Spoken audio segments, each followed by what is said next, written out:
This will be a road down the annals of history and looking deeper into what happened.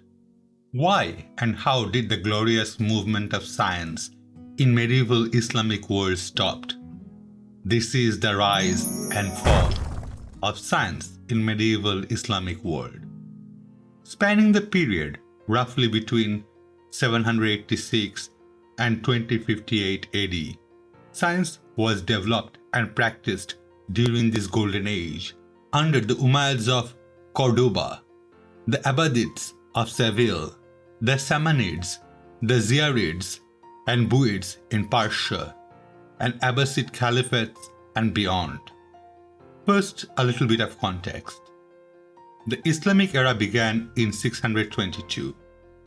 Islamic armies conquered Arabia, Egypt, and Mesopotamia, eventually displacing the Persian and Byzantine Empire from the region.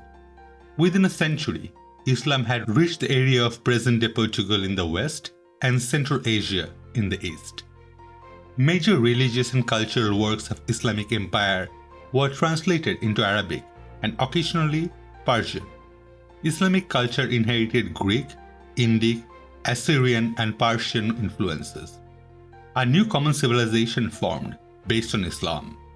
An era of high culture and innovation ensued, with rapid growth in population and cities. From the 9th century onwards, scholars such as Al-Kindi translated Indian, Assyrian, Sasanian, and Greek knowledge, including the works of Aristotle, into Arabic. These translations supported advances by scientists across the Islamic world. Medieval Islamic scientific achievements encompassed a wide range of subject areas. Both traditional alchemy and early practical chemistry were practiced by Muslim scholars. The word alchemy was derived from the Arab word kimia and may ultimately derive from the ancient Egyptian word chemi, meaning black. Zabir ibn Hawan from 8th and 9th century wrote on alchemy based on his own experiments. He described laboratory techniques and experiment methods that would continue in use when alchemy had transformed into chemistry. Ibn Hawan identified many substances, including sulfuric and nitric acids. He described processes such as sublimation, reduction, and distillation. He made use of equipments such as the alembic and the retort stand. Astronomy was a major discipline within Islamic science. Astronomers devoted efforts both towards understanding the nature of the cosmos and to practical purposes. One application involved determining the Qibla, the direction to face during prayer. Al-Botany, from 850 to 922, accurately determined the length of the solar year. He contributed to the Table of Toledo, used by astronomers to predict the movement of the sun, moon, and planets across the sky. Copernicus later used some of Al-Botany's astronomical tables. Al-Zarquli, from 1028 to 1087, developed a more accurate astrolabe, used for centuries afterwards. He constructed a water tower in Toledo, discovered that the sun's apogee moved slowly relative to the fixed stars, and obtained a good estimate of its motion for its rate of change. The study of the natural world extended to a detailed examination of plants. The work done proved directly useful in the unprecedented growth of the pharmacology across the Islamic world. Al-Dinwari, from 1815 to 1896, popularized botany in the Islamic world with his 6-volume Kitab al-Nabat, Book of Plants. Ibn Basal had traveled widely across the Islamic world, returning with a detailed knowledge of agronomy that fed into the Arab agriculture revolution. His practical and systematic book described over 180 plants and how to propagate and care for them.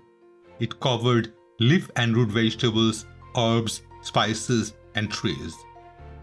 The spread of Islam across Western Asia and North Africa encouraged an unprecedented growth in trade and travel by land and sea as far away as Southeast Asia, China, much of Africa, Scandinavia, and even Iceland.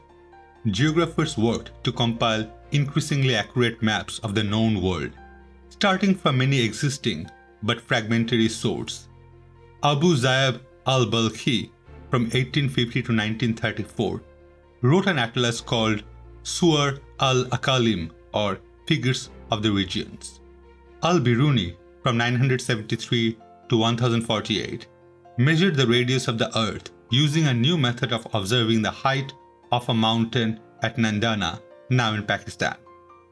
Al-Idrisi from 1100 to 1166 drew a map of the world for the Norman king of Sicily, wrote the Tabula Rogerina, the Book of Roger, a geographic study of the peoples, climates, resources, and industries of the whole of the world known at that time. The Ottoman admiral Piri Reis from 1470 to 1553 made a map of the New World and West Africa in 1513. Islamic mathematicians gathered, organized, and clarified the mathematics they inherited from ancient Egypt, Greece, India, Mesopotamia, and Persia, and went on to make innovations of their own. Al-Khwarizmi from 8th and 9th century was instrumental in the adoption of the Hindu-Arabic numeral system and the development of algebra, introduced methods of simplifying equations, and used Euclidean geometry in his proofs. He was the first to treat algebra as an independent disciple in its own right, and presented the first systematic solution of linear and quadratic equation. Ibn Ishaq al-Kindi from 801 to 873 worked on cryptography for the Abbasid Caliphate and gave the first known recorded explanation of cryptanalysis and the first description of the method of frequency analysis. Avicenna from 980 to 1037 contributed to mathematical techniques such as casting out nines. Thabit ibn Qurra from 835 to 901 calculated the solution to a chessboard problem involving an exponential series. Omar Khayyam, 1048 to 1131, known in the West as a poet, calculated the length of the year to within 5 decimal places and found geometrical solution to all 113 forms of cubic equations, developing some quadratic equations still in use. Jamshid al-Kashi from 1380 to 1429 is credited with several theorems of trigonometry, including the law of cosines, also known as al-Kashi's theorem. He has been credited with the invention of decimal fractions and with a method like Horner's to calculate roots. He calculated pi correctly to 17 significant figures. Epic. Islamic society paid careful attention to medicine, following a hadith enjoining the preservation of good health. Its physicians inherited knowledge and traditional medical beliefs from the civilizations of classical Greece, Rome, Syria, Persia, and India. This included the writing of Hippocrates, such as on the theory of the four humors and the theory of Galen. Al-Razi from 1854 to 1925 identified smallpox and measles and recognized fever as a part of the body's defense. He wrote a 23-volume compendium of Chinese, Indian, Persian, Syriac, and Greek medicine. Al-Zahrawi from 936 to 1013 was a surgeon, whose most important surviving work is referred as Al-Tasrif, Medical Knowledge. It is a 30-volume set mainly discussing medical symptoms, treatments, and pharmacology. The last volume on surgery describes surgical instruments, supplies, and pioneering procedures. Optics developed rapidly in this period. By the 9th century, there were works on physiological, geometrical, and physical optics. Hunayn ibn Ishaq from 1809 to 1873 wrote the book 10 Treatises on the Eye. This remains influential in the West until the 17th century. Abbas ibn Firnas from 810 to 817 developed lenses for magnification and the improvement of vision. Ibn Sahal from 940 to 1000 discovered the law of refraction known as Snell's law. He used the law to produce the first aspheric lenses that focused light without geometrical aberrations. In the 11th century, Ibn al-Haytham rejected the Greek ideas about vision. Al-Haytham proposed in his book of optics that vision occurs by way of light rays forming a cone with its vertex at the center of the eye. He suggested that light was reflected from different surfaces in different directions, thus causing objects to look different. He argued further that the mathematics of reflection and refraction needs to be consistent with the anatomy of the eye. He was an early proponent of the scientific method, the concept that a hypothesis must be proved by experiments based on confirmable procedures or mathematical evidence, 5 centuries before Renaissance scientists. Advances in botany and chemistry in the Islamic world encouraged developments in pharmacology. Muhammad ibn Zakaria Razi, from 865 to 915, promoted the medical uses of chemical compounds. Abu al-Qasim al-Zahrawi, from 936 to 1013, pioneered the preparation of medicines by sublimation and distillation. Sabur ibn Sahal was the first physician to describe a large variety of drugs and remedies for ailments.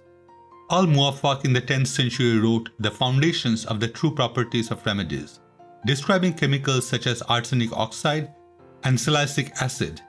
He distinguished between sodium carbonate and potassium carbonate, and drew attention to the poisonous nature of copper compounds, especially copper vitriol, and also of lead compounds. Historians of science differ in their views of the significance of the scientific accomplishment in the medieval Islamic world. The traditionalist view, exemplified by Barton Russell, holds that Islamic science, while admirable in many technical ways, lacked the intellectual energy required for innovation and was chiefly important for preserving ancient knowledge and handing it on to medieval Europe. The revisionist view holds that a Muslim scientific revolution occurred during the Middle Ages. Whatever the case, science flourished across a wide area around the Mediterranean and farther afield for several centuries in a wide range of institutions. That was the rise. Now the fall. Researchers argue on who to blame. The most common name is Abu Hamid Al Ghazali. But before we get to him, let's talk about the rise of the anti-philosophical Asharism school among Sunni Muslims, who comprised the vast majority of the Muslim world. To understand this anti-rationalist movement, we will look into the time of the Abbasid Caliphate al-Mamun. Al-Mamun picked up the pro-science torch led by the second Caliphate al-Mansur and ran with it. He responded to a crisis of legitimacy by attempting to undermine traditionalist religious scholars while actively sponsoring a doctrine called Mutazilism that was deeply influenced by Greek rationalism. To this end, he imposed an inquisition, under which those who refused to profess their alliance to Mutazilism were punished by flogging, imprisonment, or beheading.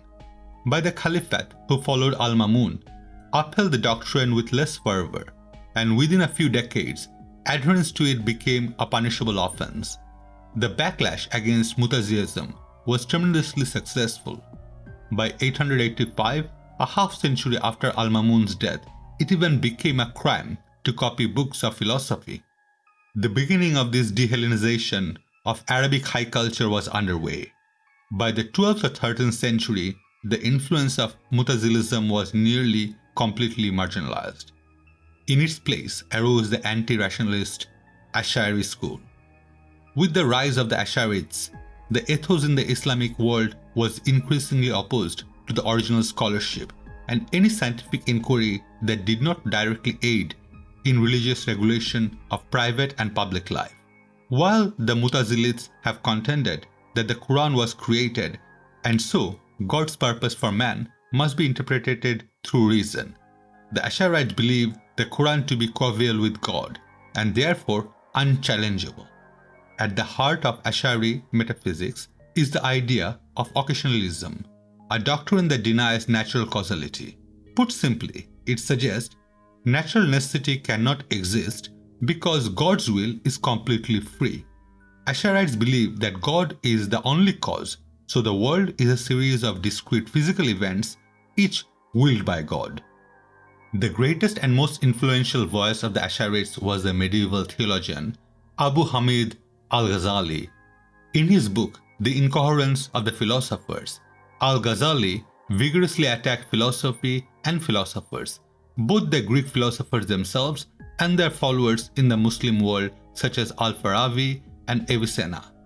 Al-Ghazali was worried that when people became favorably influenced by philosophical arguments, they will also come to trust the philosophers on matter of religion, thus making Muslims less pious. Reason, because it teaches us to discover, question and innovates, was the enemy. Al-Ghazali argued that in assuming necessity and nature, philosophy was incompatible with Islamic teaching, which recognizes that nature is entirely subject to God's will. Nothing in nature, he wrote, can act spontaneously and apart from God. While Al-Ghazali did defend logic, he did so only to extend that it could be used to ask theological questions and wielded as a tool to undermine philosophy. Sunnis embraced Al-Ghazali as the winner of the debate with the Hellenistic rationalist. An opposition to philosophy gradually ossified, even to the extent that independent inquiry became a tainted enterprise, sometimes to the point of criminality. The Ash'ari view has endured to this day. Its most extreme form can be seen in some sects of Islamists. For example, Muhammad Yusuf, the late leader of a group called the Nigerian Taliban, explained why Western education is a sin by explaining its view on rain. We believe it is a creation of God rather than an evaporation caused by the sun that condenses and becomes rain. The Ash'ari view is also evident when Islamic leaders attribute natural disasters to God's vengeance, as they did when they said that the 2010 eruption of the Iceland's volcano was the result of God's anger at immodestly dressed women in Europe. Now, let's not forget that we have equally unbalanced people in all faith, where some Christians claim natural disaster were due to homosexuals. Then some other academics would point their finger towards Abu Ali al-Hassan al-Tusi, 1018 to 1094, better known as Nizam al-Mulk, the Grand Vizier of the Seljuk dynasty. Nizam al-Mulk had created a system of education known as Nizamiyah that focused on religion studies at the expense of independent inquiry. For the first time in Islamic history, religious studies became institutionalized and religious studies were seen as a more lucrative career path. Previously, science and Islamic law were intertwined. Not only did Nizamiyah colleges focus on religion, but they also adopted a narrow Sunni interpretation of Islamic jurisprudence as the source of curricula at the Shafi'i school. The choice was not arbitrary.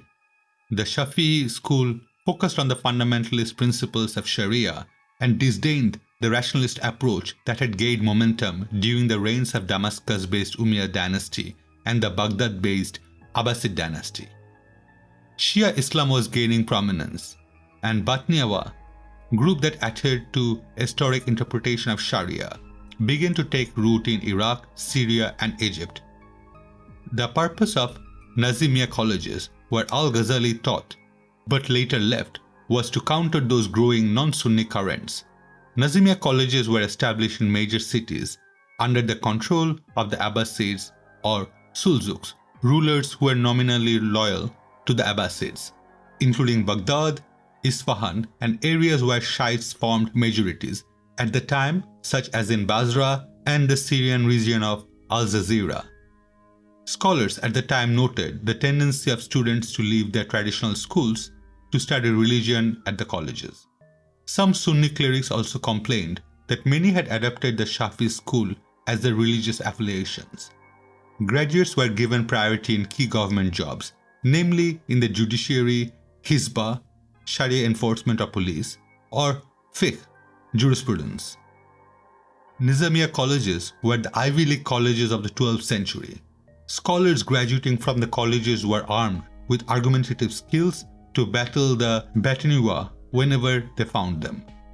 It was the Nizamiyah colleges which operated for over 4 centuries, together with the financial and political backing of the powerful Seljuk dynasty, that diverted Muslims to our religion.